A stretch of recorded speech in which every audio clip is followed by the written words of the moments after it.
জ্যাঠামশাইয়ের নাম হলো হিরণ্যদা। এরা জমিদার, মানে বড় লোক নয়, বড় লোক বলে কম বলা হবে, জমিদার। মানে এদের বাবাদের ইন্দ্রের মতো সম্পত্তি, ইন্দ্রের মতো। এত বড় লোকের মানুষ হয়েও একটা পুত্রের জন্য 7 ঠাকুরের কাছে মানত করেছে।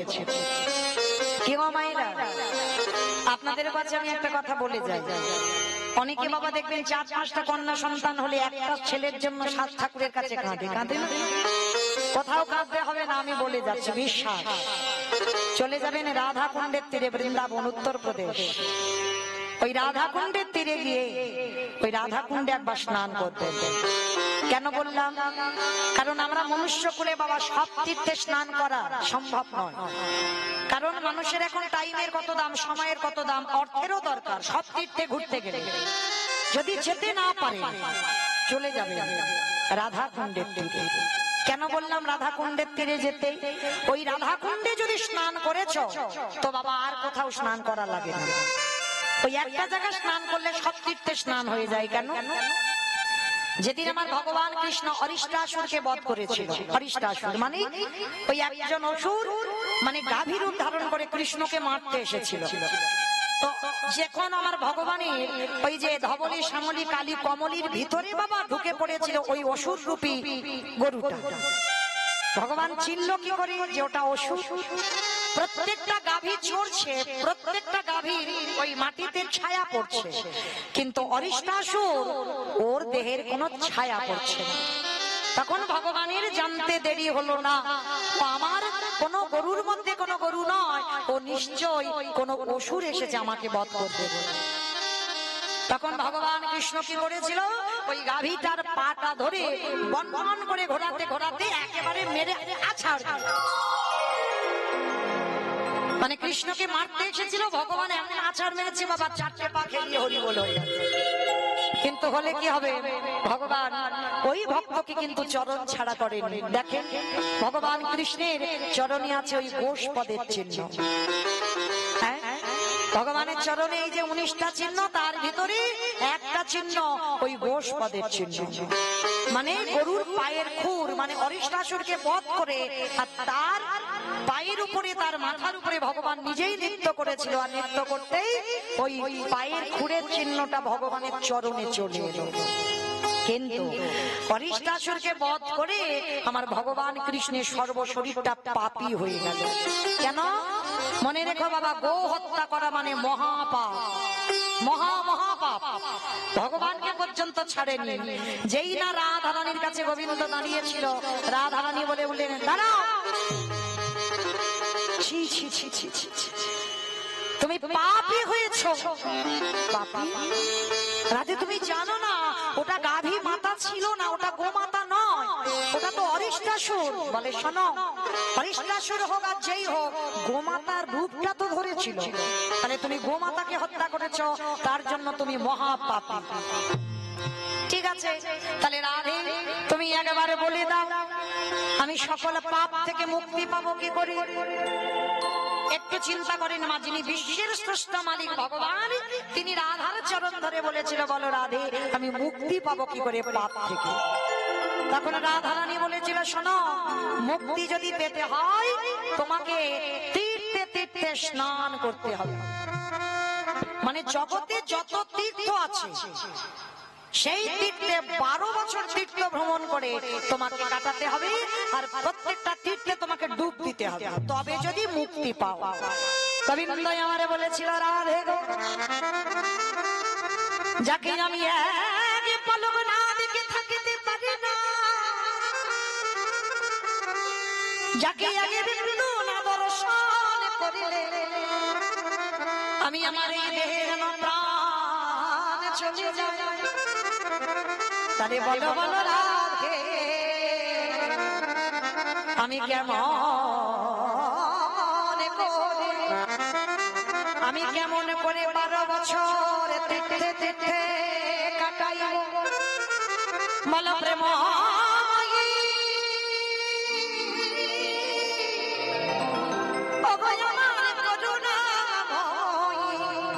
তুমি করুণা করে আমার উপায় বলে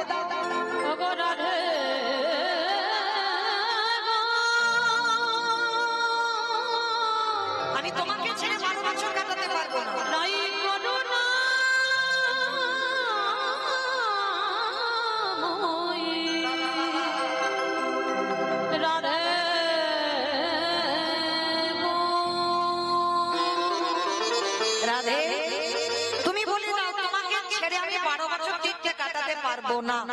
যাকে আমি এক পলক না দেখে থাকতে পারি না, যার দর্শন না করলে আমার হৃদয়ে যে যন্ত্রণা আমি কাউকে বলতে পারি না, তাহলে কি করে আমি 12 বছর তীর্থে কাটাবো? তার থেকে রাধে একটা কথা বলবো। বলো বধূ কি কথা? রাধে গো, যদি সকলে তীর্থকে আমি এক জায়গায় ডাকি, আর সেই তীর্থে যদি আমি স্নান করি, তাহলে আমার পাপ মোচন হবে? তারা রাধারানী বলছে, হ্যাঁ কেন হবে না? যদি তুমি সব তীর্থকে ডাকতে পারো, সবাইকে কিন্তু সকার রূপে আসতে হবে, আমি নিজে চোখে দেখবো সব তীর্থ এলো কিনা, তারপরে হবে। ঠিক আছে, এইবার প্রাণ গোবিন্দ আমার নিজে পাপ থেকে মুক্তি পাওয়ার জন্য সকল তীর্থকে যখন আহ্বান করলেন, এ বাবা কাগজ রাখ বাবা, পরে যখন দল ওঠানামা করবে তখন দিবি, এখন না। হরি বল। যখন ওই ভগবান সমস্ত তীর্থকে বাবা আহ্বান করলো, গঙ্গা যমুনা সরস্বতী প্রভাস বৃন্দাবনে যমুনা সব যত জগতে প্রয়াগ হরিদ্বার যত যত তীর্থ আছে, সমস্ত তীর্থের জল এক জায়গায় এসে দাঁড়িয়েছে। এসে বলছে, প্রভু বলে দাও আমাদের কাজ কি? বলে অন্য কোনো কাজ নয়, তোমরা সবাই, ভগবান নিজের বাঁশিটা দিয়ে একটা কুণ্ড করেছে, তা কৃষ্ণ যেমন পাকা, আমার ভগবান কুণ্ডটা করেছে পাকা।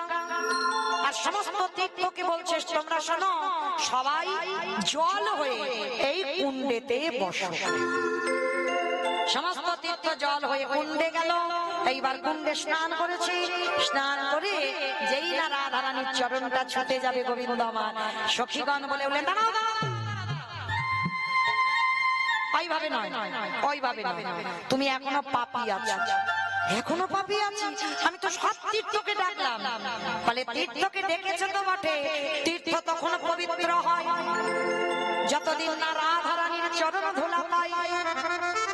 তুমি ডেকেছ, সবাই জল হয়ে ওখানে রয়ে গেল, তুমি স্নান করলে, ওই রাধারানীর চরণ ধুলা কেউ পেয়েছে? ভগবানের মাথায় হাত পড়ে গেছে, সর্বনাশ। তাহলে কি হবে? ঠিক আছে, আমি আবার আরেকবার ডাকি। বলে শোনো, তোমার এই জল হয়ে গেল অপবিত্র, তুমি মহাপাপী, তাহলে এই জলে স্নান করেছো মানে অপবিত্র, তাহলে আবার কুণ্ড করতে হবে। কে করবে? শ্রীমতী রাধারানীর হাতের কঙ্কন খুলে নিজে একটা কুণ্ড তৈরি করলো, আবার আহ্বান করলো।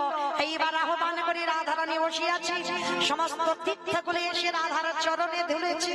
আর যেই না রাধার চরণ ধরলো, রাধার চরণ পরশে তীর্থ পবিত্র হয়ে গেল। এইবার যেটা আমার শ্যাম সৃষ্টি করলো ওটা হলো শ্যাম কুণ্ড, রাধা সৃষ্টি করলো কঙ্কন দিয়ে ওটা হলো রাধা কুণ্ড। দুটো কুণ্ডের জল। এইবার সখীরা চালাকি করে বলছে, শোনো, তোমার জল যেন এদিকে না আসে, মানে রাধা কুণ্ডে যেন না আসে। বলে কেন? বলে তুমি তো পাপী, তুমি তো পাপী, তাহলে ওই জলটা পাপ, তাহলে ওই পাপ হওয়া জল যদি রাধার চরণে আসে, তাহলে রাধাও তো পাপী হয়ে যাবে। তখন গোবিন্দ বললেন, ব্রজ গোপীগণ, এই জগৎ সংসারে কেউ যদি পাপ করে, আমার গোবিন্দ পাপের বিচার করে। দেখো তো ও কত পাপ করেছে, কিন্তু কেউ যদি অপরাধ করে আমার রাধা চরণ ধরে, আমার রাধা রানী কোনদিন বলে না দেখো একবার খাতা খুলে ও কত পাপ করেছে। আমার রাধা রানী বলো করুণাময়ী, আমার রাধা রানী বলো কৃপাময়ী, রাধা রানী বলো প্রেমময়ী। যত বড় বড় মহাপাপী হবে না কেন, যদি একবার রাধা চরণ ধরে, আমার রাধা রানী কোনো বিচার না করি, কোনো শাস্তি না দিয়ে তাকে চরণ তলে আশ্রয় দেব।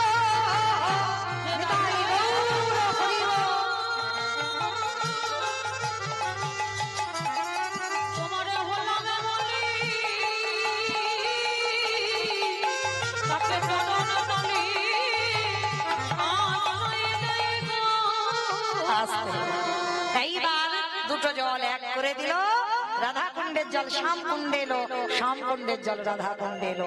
তাহলে বুঝলাম কি মা, হাজার তীর্থে যাওয়ার দরকার নাই, একটা তীর্থে যাও বৃন্দাবন, আর বৃন্দাবনে গিয়ে কৃপা করে রাধা কুণ্ডে, সে যদি রাত 12টার সময়ও যাও, স্নানটা যেন করা যায়।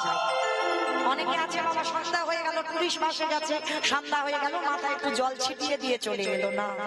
যত রাত হোক, যত দুপুর হোক আর সকাল হোক, ভুল করে যেন রাধা কুণ্ডে স্নান না করে ফিরো না। কারণ যদি রাধা কুণ্ডে স্নান হয়ে যায় তাহলে সব তীর্থে স্নান হয়ে যায়।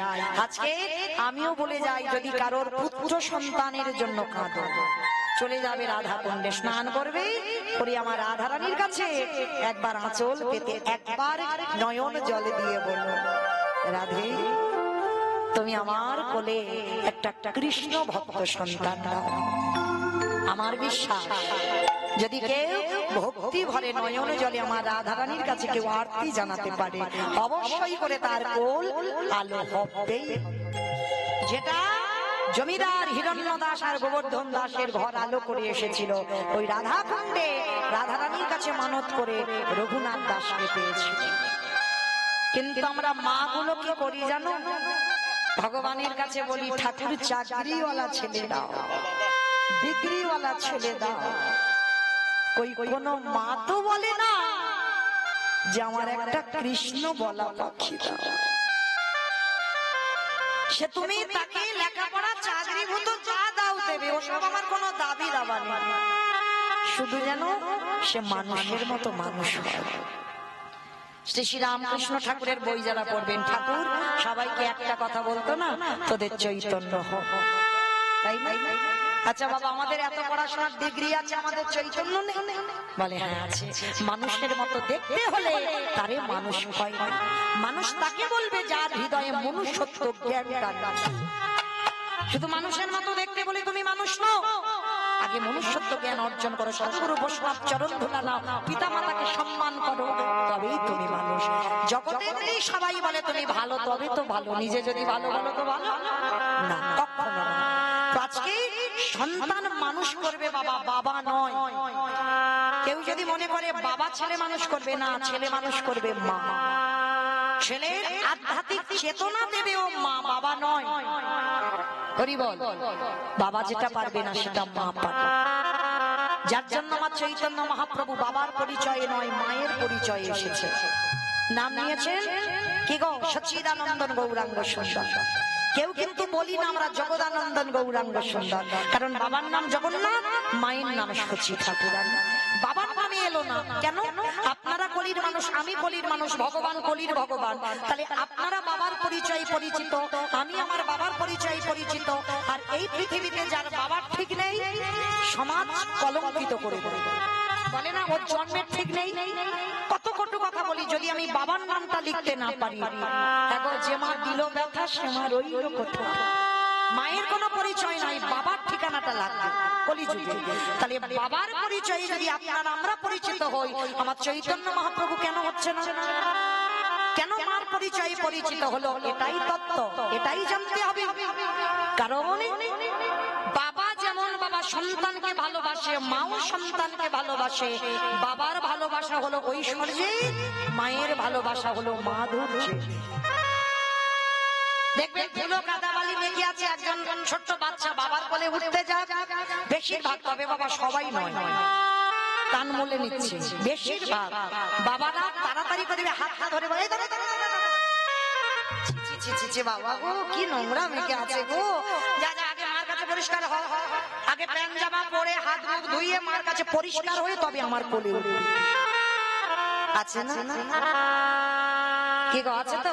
অনেক বাবা আছে এইরকম দামি জামা কাপড় পরে থাকে, সুট শার্ট পরে থাকে, ছেলে কাদা মেখে আছে, কোলে নেবে না। কিন্তু ওই ছেলে কাদা মেখে আছে, মা সারাদিন হাড় খাটুনি খেটে সবে দুটো খেতে বসেছে, ছেলের নাক দিয়ে সর্দি পড়ছে, ছেলে গিয়ে যদি মার কোলে বসে, মা খেতে খেতে আঁচল দিয়ে ছেলের নাকটা মুছিয়ে সেই হাতে আবার মা অন্ন পায়, পায় না? পায়। কেন? মা ভালোবাসলো, বাবার ভালোবাসলো, তফাৎ কেন হলো? এটাই চৈতন্য মহাপ্রভু শিক্ষা দিল। বাবা ছেলের নোংরা ধুলো বিচার করে, মা বিচার করে না।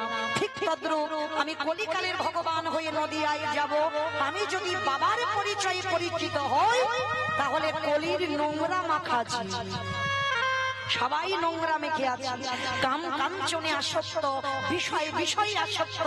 এই কলুষিত মনে ঈশ্বরের প্রতিফলন হবে না। আরে ভগবান চিন্তা করলো এই জগৎ সংসারে বাবা ধুলো বিচার করে, মা ধুলো বিচার করে না।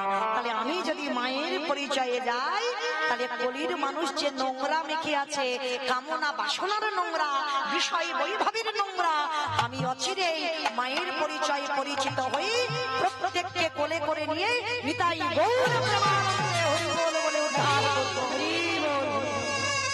যার জন্য আমার চৈতন্য মহাপ্রভু মায়ের পরিচয় এলো, কলির নোংরা মাখানো জীবকে উদ্ধার করবে বলে। এই জায়গাটাই তফাৎ। তাহলে মা পারে ছেলে তৈরি করতে, তাই সবার চরণ ধরে নিবেদন। এখনকার বাচ্চাদের কত বই, ছোট বাচ্চাদের দেখবে কত বই, তাই না? কিন্তু মনে রেখো, বই পড়াবে, তার পিছনে একটু করে হলেও প্রতিনিয়ত বাচ্চা বেলা থেকে একটু গীতা পাঠ করা অভ্যাস করা। আমি করিয়েছি বাবা আমার ছেলেটাকে, এখন আর বলতে লাগে না, স্নান করে সে 2টো বাজুক আর 3টে বাজুক, এক পাতা করে গীতা পাঠ ওকে করতেই হবে। কেন? এটা তুমি মা, তোমাকে তৈরি করতে হবে সন্তান। তো আজকে এই ছোটবেলা থেকে রঘুনাথ দাস বৈরাগ্য ভাব। বৈরাগ্য মানে বোঝো, সংসার ধর্ম ত্যাগ করে চলে যাওয়া নয়। বৈরাগ্য সংসারে থেকে হয়, কলিযুগে সন্ন্যাস নিষিদ্ধ। তাহলে সংসারে থেকে বৈরাগী হওয়া যায় কিরকম?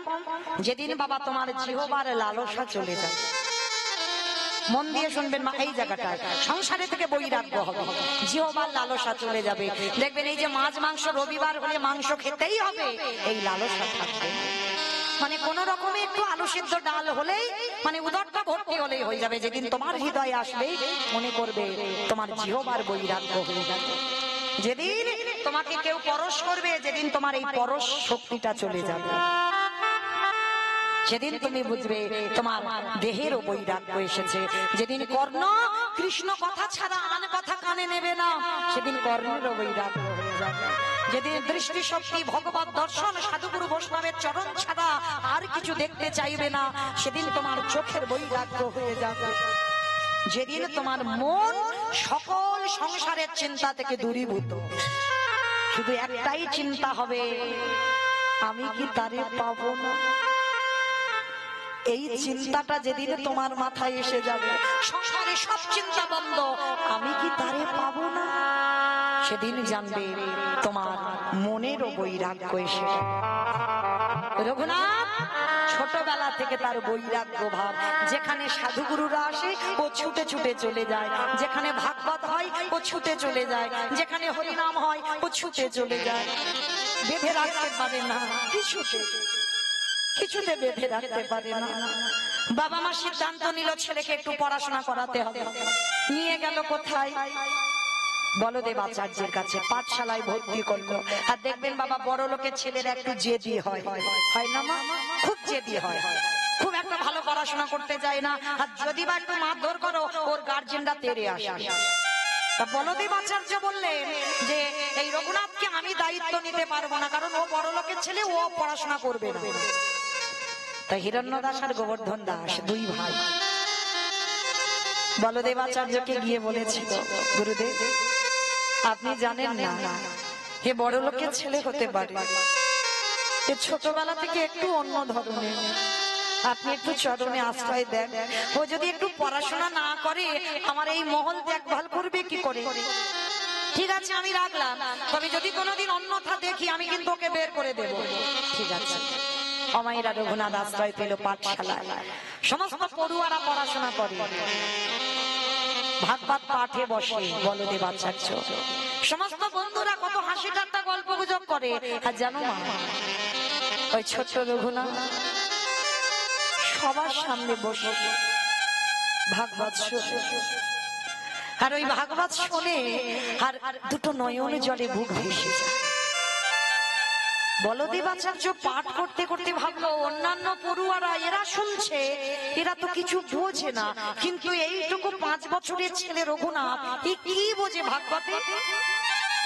তো পাঠ করতে করতে পাঠ বন্ধ করে গুরুদেব প্রশ্ন করছে, রঘুনাথ ও রঘুনাথ, আচ্ছা বাবা, তুমি যে এই যে ভাগবত পাঠ শুনছো, তুমি কি কিছু বুঝতে পারছো?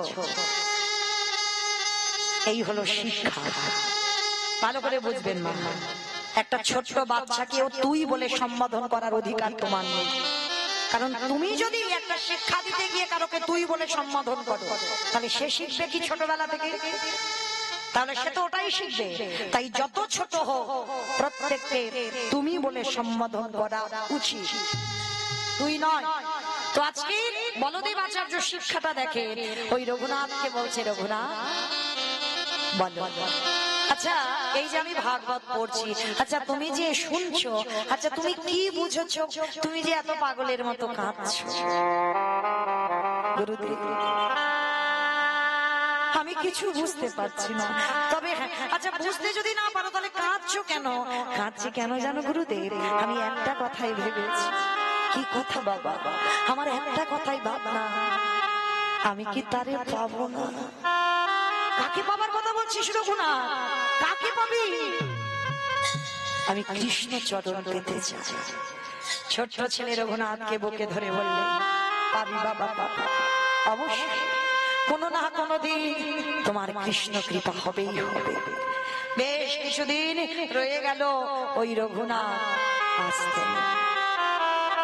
ওদিকে বিনাপুরের জঙ্গলে লক্ষ্য হীরাকে উদ্ধার করে হরিদাস ঠাকুর এসেছিল একটা দিনের জন্য বলদেব আচার্যের ঘরে। আর যেই না বলদেব আচার্যের ঘরে এসেছে হরিদাস ঠাকুর, সমস্ত পড়ুয়ারা হরিদাস ঠাকুর এসেছে, হরিদাস ঠাকুর এসেছে বলে কি করেছে, সবাই ছুটে গিয়ে পঞ্চাঙ্গ প্রণাম। পঞ্চাঙ্গ প্রণাম মানে হাঁটুটা মাটিতে রেখে মাথাটা ঠেকিয়ে প্রণাম। আর ওই ছোট্ট রঘুনাথ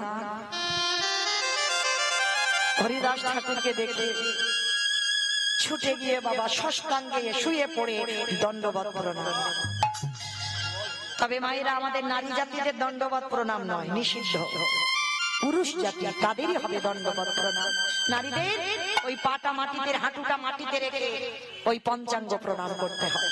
আর পুরুষ জাতিদের ষষ্ঠাঙ্গে দণ্ডবত প্রণাম। তো যেই না রঘুনাথ ষষ্ঠাঙ্গে দণ্ডবত প্রণাম, ওই যে বাবা ভক্তরে চেনে, যেই না হরিদাস ঠাকুর রঘুনাথের হাতটা পরশ করেছে, সঙ্গে সঙ্গে হৃদয়টা যেন বিদ্যুতের মতো চমকে উঠেছে।